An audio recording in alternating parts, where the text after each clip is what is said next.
तमाम चीजें वही कर रहे हैं। नहीं नहीं सिराज जी, आप अगर पूरी तरह से सुने होंगे तो वो यहाँ कहने से पहले उस विषय को मैंने सदन में कहा था, और सदन में क्यों कहा था इस विषय को आपको जानना चाहिए। वीडियो को फिर से उठाइए। सदन में लगभग 3 सत्ता पक्ष के नेताओं ने मैया सम्मान योजना पर बहुत ज्यादा बहस किया था, महिमा मंडन किया था। तो मैंने ये तर्क दिया था कि अब 2500 रुपए पर महिमा मंडन कर रहे हैं और आप सैलरी 2 लाख का ले रहे हैं, आप टीएडीए लाख का ले रहे हैं, तो आप भी इनको में कटौती कीजिए, इन सुविधाओं का त्याग कीजिए। आज मैं फिर कह रहा हूं कि जिस दिन ये विधेयक पारित होगा इस सदन में कि विधायक की सैलरी 2,13,000 ना होकर 60,000 होगी, एक चतुर्थ तृतीय वर्ग कर्मचारी के समान, पहला विधायक का हस्ताक्षर जयराम महतो का होगा।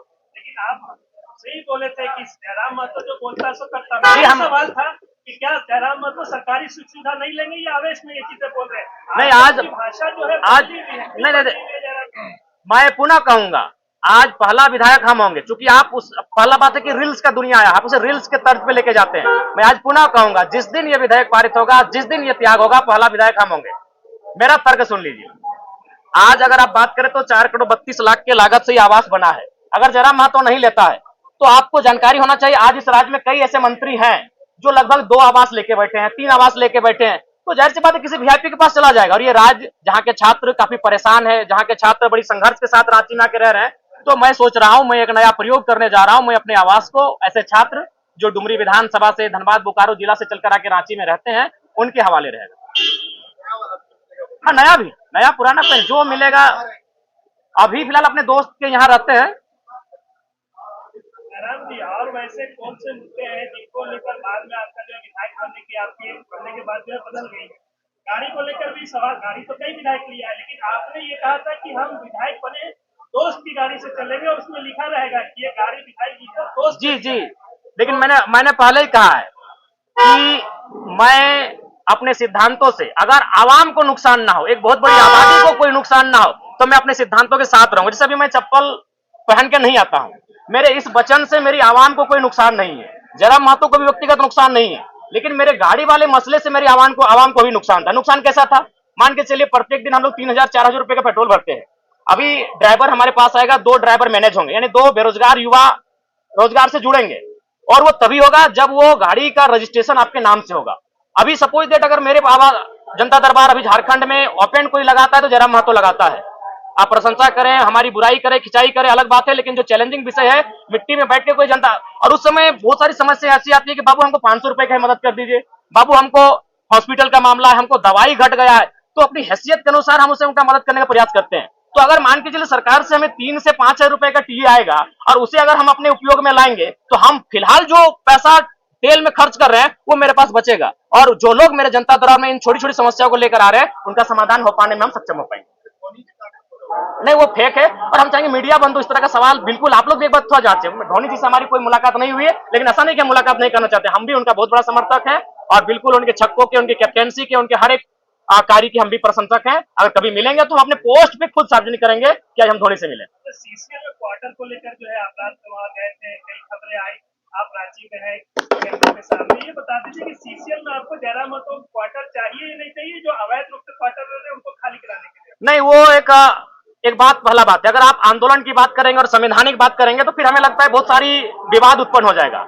अगर आप कहेंगे कि कुछ आंदोलन के तरीके ऐसे होते हैं जो लगता है कि लीक से हटकर है, अगर आप झारखंड अलग राज्य की लड़ाई को जानते हैं और यदि आपके परिवार के कोई सदस्य झारखंड आंदोलन की लड़ाई में भाग लिए हैं, तो उस लड़ाई को भी आप कहीं ना कहीं ये मानेंगे कि सड़क जाम करना ये तो संवैधानिक नहीं था, लेकिन कभी कभी ऐसे क्रियाकलाप करने पड़ते हैं जिससे दिल्ली तक आवाज जाए।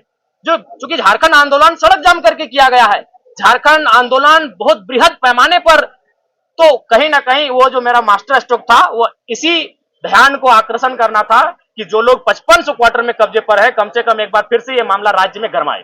अगर इसी हिसाब से देखा जाए तो अगर पुलिस को जगाना तो पहले चोरी करनी पड़ेगी, तब पुलिस जगेगा, भाई चोरी हुई तब जाएगा। नहीं, ये चोरी का सवाल नहीं है, ये राज्य का विषय है। चोरी एक मामूली विषय है इस राज्य। तरीके से तो किसी मुद्दों को नहीं उठाया जा सकता। नहीं, कभी रास्तों को, झारखंड आंदोलन इसी रास्ते से बना है।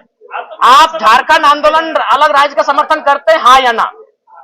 तो झारखंड राज्य बना ही उसी रास्ते से, तोड़ फोड़ से, बंदी से, इसीलिए उस सवाल को विराम दीजिए, आगे बात कीजिए।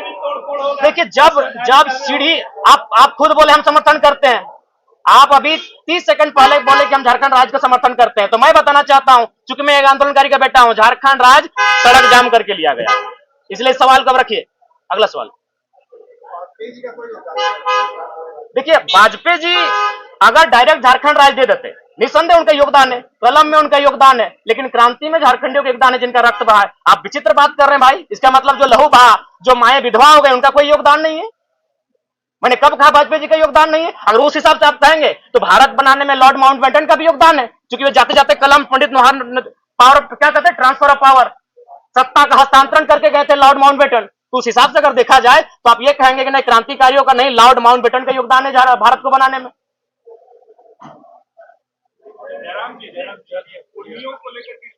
जी, कुर्मियों को लेकर मैं अपना स्टैंड पूर्व में भी क्लियर कर चुका हूं, आज भी क्लियर कर रहा हूं। मैं उनके शेड्यूल ट्राइब में जो मांग है उसका समर्थन करता हूं, लेकिन मैं एक तरीका चाहता हूं कि जो विवाद उत्पन्न हो रहा है वो विवाद ना उत्पन्न हो, क्योंकि भारत एक संवैधानिक देश है। भारत के संविधान आर्टिकल 48 के ए में वन्य जीवों की सुरक्षा की बात करता है। तो कुर्मी कौम इस राज्य की सबसे बड़ी एकल आबादी है, सबसे बड़ी एकल आबादी अगर इस राज्य की कोई है तो कुर्मी है। सबसे अगर शहादत की एक लंबी लिस्ट निकाली जाएगी तो आधी शहादत आपको कुर्मी कौम से दिखेगा, चाहे निर्मल महतो रहे, शक्तिनाथ महतो रहे, सुनील महतो रहे, ऐसे किस्से खत्म नहीं होंगे। तो वो कौम जिसने इस राज्य को बनाने के लिए अपना लहू तक बहाया है, वो कौम जिसकी जमीनों पे टाटा है। अरे भाई, आज आपके कोई ना कोई रिलेटिव टाटा में जॉब करते हैं तो जानिए वो जमीन कुर्मियों की है, चाहे टाटा घाटों रहे, टाटा जमाडोवा रहे या टाटा सिजवा रहे। आप नहीं करते, आपके मौसा करते हैं, मामा करते हैं, फूफा करते हैं, वो जॉब कुर्मियों की जमीन पर है अगर आप टाटा में करते हैं, क्योंकि टाटा की 95% जमीनें जहां खनन कार्य होती है वो कुर्मियों की है, चाहे टाटा घाटो रामगढ़ रहे या टाटा जमाडोबा धनबाद रहे या टाटा सिजवा धनबाद रहे। तो इसलिए भैया उस कौम ने जमीनों को भी दिया है, जानों को भी दिया है, और आज अगर वो संरक्षण मांग रही है तो इसमें किसी को आपत्ति नहीं होनी चाहिए। हाँ, मैं ये रास्ता चाहता हूं कि जब राज्य सरकार अनुशंसा करे केंद्र को कुर्मियों को एसटी में शामिल करने का, और जब केंद्र से वो लिस्ट वापस आए तो राज्य एक काम करे, जो लोग पूर्व में शेड्यूल में है उनको वहां रहने दिया है, और इनके लिए एक नया column, farming tribe, agriculture tribe, एक नया ट्राइब का कॉलम लेकर आए और इनको संरक्षण दिया जाए। ये लड़ाई आरक्षण की नहीं, ये लड़ाई संरक्षण की। इसी सरकार में मंत्री है कमला लेना, वो बोल रहे हैं कि आप लोग क्या आदिवासियों के हक में चिटमारी करने के लिए जो है एसटी में शामिल होना। नहीं, इसमें हक में उनको बोलिए इतिहास को पढ़े, अपने इतिहास को पुख्ता करे।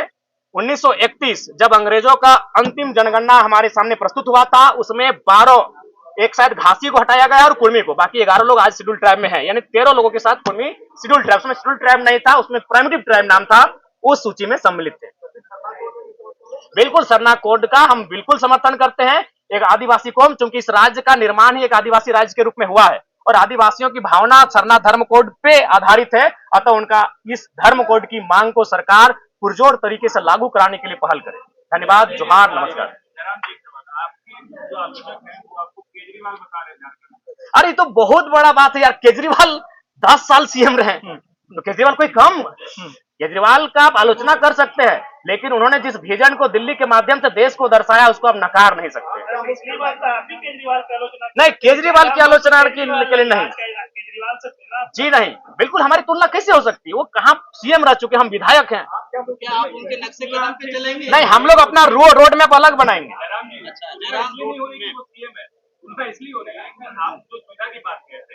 तो कहाँ ले रहे हैं सुविधा को? बताइए कौन सा सुविधा हम ले रहे हैं? आपने जो कहा था जयराम जी, हम तो आपको तो कम से कम चर्चा करना चाहिए कि एक विधायक वर्षों बाद आया है। आज अभी अंदर हम सुनिए, आपको बता रहे हैं, जब हम अंदर जाते हैं ना, और जितने भी कर्मचारी हैं विधायक छोड़ के, उनको क्या फील होता है मालूम है? कि मेरे घर का बच्चा विधायक बन के आया है। बाकी विधायक, अब तो वो अंदर चुके, आपको कैमरा अलाउड नहीं देखिएगा, बाकी विधायक से मिलते हैं माननीय के तर्ज पे मिलते हैं, हमसे मिलते हैं, कंधे पे हाथ रखते हैं, ऐसे मिलते हैं। हम कभी उनको नहीं बोलते, क्योंकि उनको लगता है हम उनके घर का बच्चा है, जबकि एक माननीय का प्रोटोकॉल होता है। कई वीडियो हमारा देखिएगा, दरोगा एक थाना प्रभारी हमको ऐसे हाथ पकड़ लेता है, जबकि हमारे दोस्त हमें कान में कहते हैं कि प्रोटोकॉल के हिसाब से आपसे बहुत जूनियर है, वो आपके साथ ऐसा व्यवहार नहीं कर सकते हैं। तो हम उनको बोलते हैं कि उनको कभी नहीं लगा कि हम उनका विधायक है, उनको लगता है कि हमका छोटा भाई है। आप अंदर जाइएगा, वो चलेगा। जो लोग गलत है उनको माफ नहीं किया जा सकता है। जो हमने सिराज जी पहले कहा है कि जो ईमानदार है उनको नमस्कार है, जो गलत है उनका तिरस्कार है। पैमाना आपका कार्य है, आपका कार्य है। जिस सिराज जी, आप हमारे बहुत अच्छे मित्र हैं, भविष्य में रहेंगे कि नहीं रहेंगे वो अलग विषय है, लेकिन मित्र रहे हैं हमारे। अभी जो आपकी और हमारी एक बहस हुई थी, पूरी दुनिया ने देखा, पूरे भारत ने देखा, लेकिन आप स्वीकार कीजिए सिराज जी, आपने 23 वीडियो बनाया था, 23 का 23 हमारे नेगेटिव में बनाया था। क्यों भाई? एक नया लड़का जो विधायक नहीं बना है, क्या आप इस सवाल, ठीक है मीडिया है, लेकिन इतना तो किसी का नहीं, उन्होंने वीडियो बनाया था, सवाल नहीं पूछा था, हमसे नहीं पूछा था इन्होंने। नहीं सिराज जी, हमको बोलने दीजिए। सिराज जी आपसे निवेदन है, माननीय बड़े भाई सिराज जी, आपको 23 नेगेटिव वीडियो देखे, लेकिन जयराम क्यों, जी वही तो सवाल है, देखा कि जब क्यों भाषा, खतियान, आपने सीरियल नंबर बनाया? 1932 और 52 नहीं नहीं, सीरियल बनाइए, तमाम को जगह वो पे क्यों जयराम जब देखेंगे? आंदोलन कर कोई रहे नहीं थे, तो देखेगा। यही सिराज दिखा जी, रहा है। सिराज जी सुनिए, ये वो चुनाव का समय था, छोड़िए, नहीं वो चुनाव का समय था। जयराम जी, ये क्या नया सवाल, वो क्या चुनाव का अगर समय था। आपका कोई नेगेटिव दिखाएगा तो इसका नहीं, ये मतलब है अब आपका सवाल पूछना नेगेटिव क्यों होगा। नेगेटिव क्यों? हम विधायक हैं, आपके समर्थक हम बाहर चुनाव बोल जीते रहे हैं। पैमाने सिराज जी, जिस समय आपने मेरा वीडियो बना, सिराज जी, माननीय सिराज जी बताइए, सिराज भर से जयराम का सवाल चल रहा नहीं है। आप पूछिए, क्यों जरूरत पड़ रही है? नहीं उदाहरण दिए, पर्सनल होने की नहीं क्रियाकलाप पे डिपेंड करता है। और कोई सवाल है माननीय?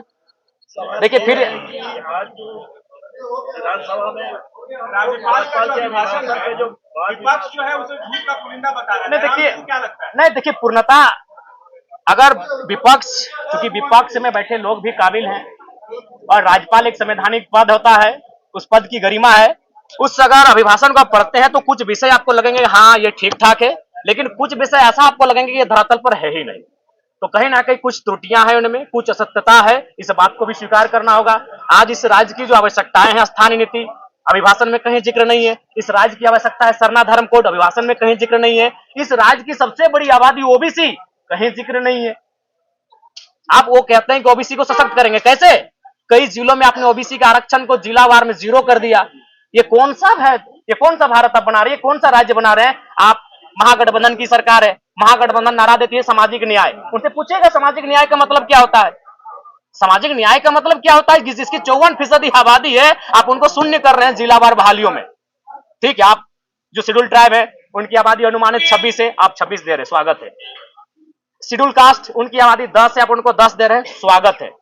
जो बच जाते हैं उनकी आबादी 10 है, आप उनको ईडब्ल्यूएस के नाम पे 10 दे रहे हैं, वो भी लगभग हिसाब से ठीक ठाक है। लेकिन ओबीसी जिनकी आबादी 54% उन्हें आप 14 दे रहे हैं, बताइए तो कौन सा सामाजिक न्याय है? महागठबंधन की सरकार है। तो ऐसे में अगर कोई सवाल करे कि ये राज्यपाल महोदय के द्वारा जो अभिभाषण पढ़ा गया इसमें सत्यता नहीं है, तो बताइए कैसे नहीं लोग इस पर चर्चा करेंगे?